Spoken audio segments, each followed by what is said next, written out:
여러분, 안녕하세요. 과학쌤입니다. 선생님이 아무래도 이 교과서를 한번 볼 시간이 없을 것 같아서 또 이렇게 짧게 짧게 끊어서 또 영상을 만들어서 여러분께 보여주도록 하겠습니다. 선생님, 빠르게 우리 교과서 몇 페이지인가요? 194페이지 펴놓고 선생님 여기서부터 바로 시작할게요. 자, 우리 이 물질의 특성 단원에서는 중단원 1이 물질의 특성, 중단원 2가 혼합물의 분리예요. 자, 물질의 특성은 우리가 네 가지를 크게 배웠죠. 그쵸? 우리 크게 네 가지를 배웠어요. 자, 뭐 배웠나요? 우리 끓는 점 배웠고요. 그 다음에 녹는 점은 어는 점과 같았죠. 온도가 같아요. 물질마다. 그리고 밀도, 그리고 용해도. 이렇게 배웠습니다. 근데 물질의 특성이 그럼 요 네 가지밖에 없을까요? 그건 아니에요. 우리가 알고 있는 뭐 색깔이라든지 냄새라든지 그런 것들도 다 물질의 특성이 될 수 있어요. 자, 그 다음에 이제 혼합물의 분리를 볼게요. 이런 우리가 물질의 특성들을 기준으로 해서 이런 거를 근거로 해서 혼합물을 분리해낼 수 있다라는 거예요. 그럼 여기다가 한번 써볼까요? 이 끓는 점을 가지고 우리가 혼합물을 분리할 때는 우리가 증류라는 방법을 사용해서 혼합물을 분리하기도 하죠. 그리고 밀도를 가지고 밀도 차이, 어떤 두 가지 이상의 혼합물이 밀도가 다르겠죠. 특성이 다르니까요. 그럼 밀도가 다른 것의 차이를 가지고 구분해낼 수도 있고요. 그리고 용해도 잘 녹느냐? 온도가 내려가면 잘 안 녹네? 안 녹아서 결정이 석출되는 재결정 작용. 이런 것들로 이런 방법들로 우리가 혼합물을 분리해낼 수 있다라는 것을 2단원까지 해서 배우는 단원이 되겠습니다. 자, 먼저 196페이지를 볼게요. 이제 중단원, 1단원 물질의 특성이 무엇이냐, 어떤 것들이 물질의 특성이냐라는 것을 이야기하는 거예요. 그럼 어떤 것들이 물질의 특성이냐라는 것을 이야기하기 전에 여기서 물질이라는 것이 무엇이냐라는 것을 먼저 이야기하고 싶다는 거죠. 그래서 물질이라는 것은 어떤 것이냐, 그래서 크게 물질을 순물질과 혼합물 이렇게 나눠볼 수가 있다.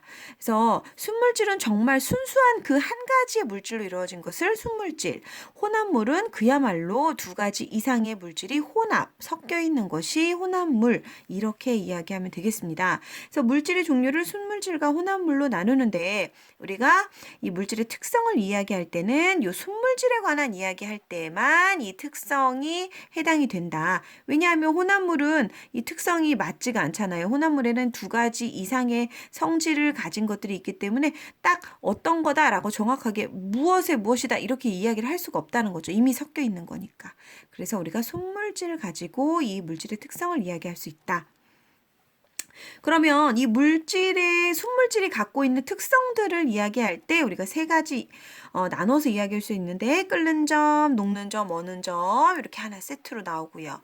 그리고 그러니까 이거는 한마디로 어떤 물질이 온도 변화가 어떻게 되느냐, 시간에 따른 온도 변화가 어떻게 되느냐 이거에 대한 이야기고요.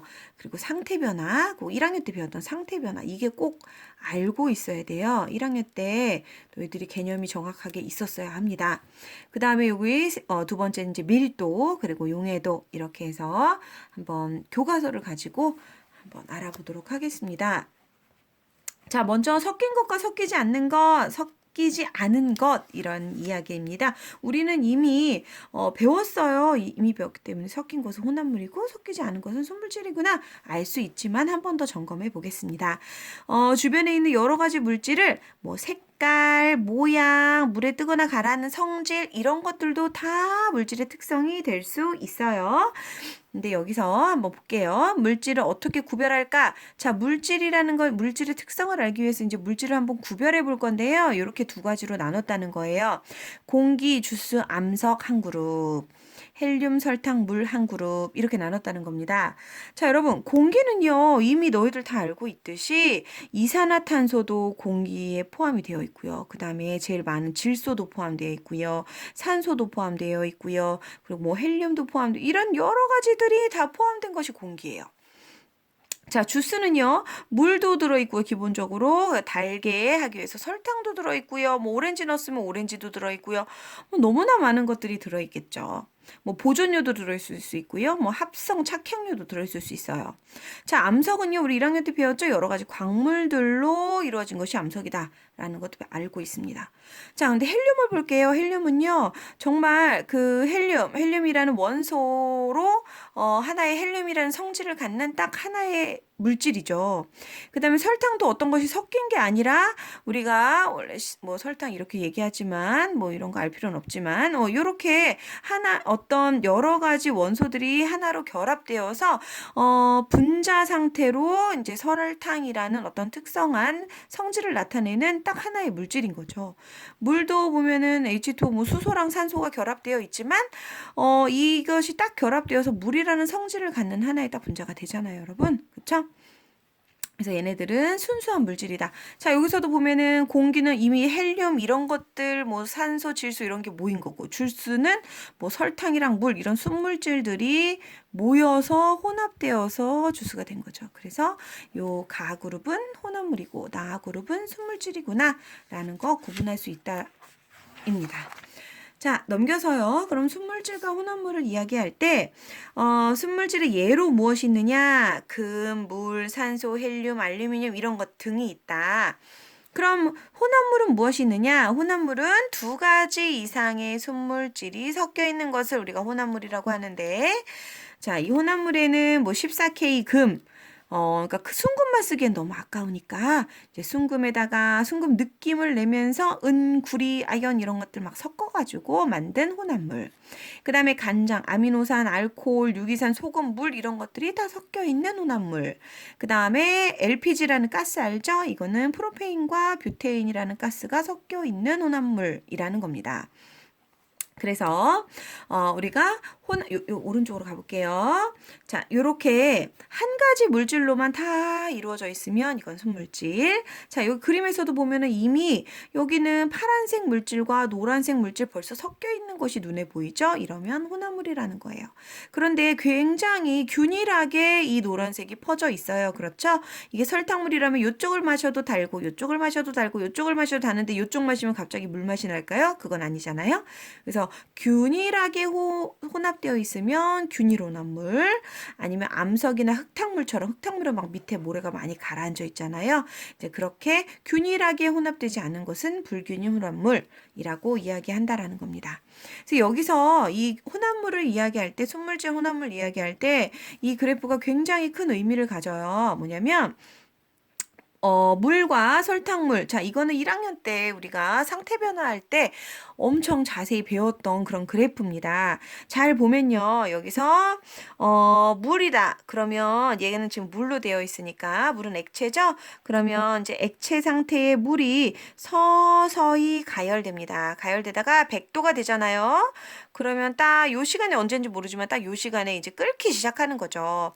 끓기 시작하면 상태 변화가 일어나면서 이 액체가 이제 기체가 보글보글보글보글 끓습니다. 그래서 여기 끓기 시작하는 요 온도, 그리고 이 끓는 이 동안에 온도가 변하지 않는 이 온도를 우리가 끓는 점이라고 이야기하죠. 근데 설탕물 보세요. 얘는 대표적인 혼합물이죠. 혼합물입니다. 이 혼합물은 보면요.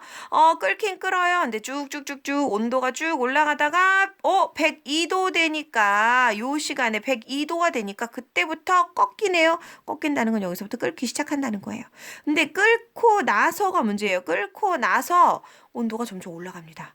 네. 원래 우리가 순물질에서는요, 액체가 기체가 되거나 이렇게 상태 변화할 때는 온도가 일정하게 유지돼야 맞는데 얘는 온도가 올라간다는 거죠. 그래서 이 그래프 가지고도 순물질이냐 혼합물이냐를 구분해낼 수 있다라는 거예요. 자, 여러분이 요 뒷장 넘겨서 보면은 선생님 빠르게 하겠습니다. 자, 여기서도 이제 냉각되는 것을 보는데 냉각되는 거 이제 언다는 거죠. 이제 물도 순수한 물질이죠. 순물질은 얼기 시작하면서 0도에서 딱 얼어서 이제 여기는 액체겠죠. 이제 얼기 시작하면 요 상태에서 액체가 고체가 되는 상태 변화가 쭉 일어나는데 이 상태 변화가 일어나는 이 시간 동안 0도로 온도가 일정하게 유지가 돼요. 그런데 설탕물을 보면 쭉 내려와서 여기서부터 얼기 시작하는데 얼고 나서 온도가 일정하게 유지가 되질 않고 오히려 떨어집니다. 그죠? 일정하게 유지가 되지 않아요. 이것도 그러니까 혼합물을 봤을 때 우리가 시간에 따른 온도 변화 그래프를 볼 때 반드시 그 끓는 온도 또는 어느 온도 그 상태 변화하는 구간에서 온도가 일정하게 유지가 되느냐 아니면 일정하게 유지가 안 되느냐 그걸로 순물질 혼합물을 나눠서 구분할 수 있다라는 거예요. 자, 그래서 여기 선생님이 10분 안에 끝내야 돼서 자, 워셔에 그다음 퓨즈 한번 읽어보세요. 그리고 여기 염화나트륨 염화칼슘이죠. 미안해요. 염화칼슘 뿌리면, 선생님 예를 들어 볼게요. 염화칼슘을 뿌리면 만약에 예를 들어서 영하 20도는 돼야 얘가 얼어요. 어느 점이 이래. 예를 들어서예요. 그런데 지금 날씨가 영하 10도예요. 그럼 영하 10도면 여러분 어떻습니까? 그냥 물은 0도씨에서 어니까요. 영하 10도면 이미 물이었다면 그냥 얼었을 거예요. 바닥이 다 얼었을 거예요. 그런데 영하 20도에 염화칼슘을 뿌림으로 해서 영하 20도로 어는 점을 낮춰놨기 때문에 지금 실제 밖에가 영하 10도여도 이 염화칼슘 뿌리는 영하 20도에 얼기 때문에 얼질 않는다는 거죠. 더 추워야 온다는 거예요. 그러니까 지금 영하 10도에서는 얼질 않아요. 그러니까 길이 얼지 않는다는 거예요. 그래서 염화칼슘을 뿌린다는 겁니다. 자, 그래서 여기까지 선생님이 이야기했습니다. 자, 끓는 점, 어느 점, 녹는 점은 조금 이따 다시 올릴게요.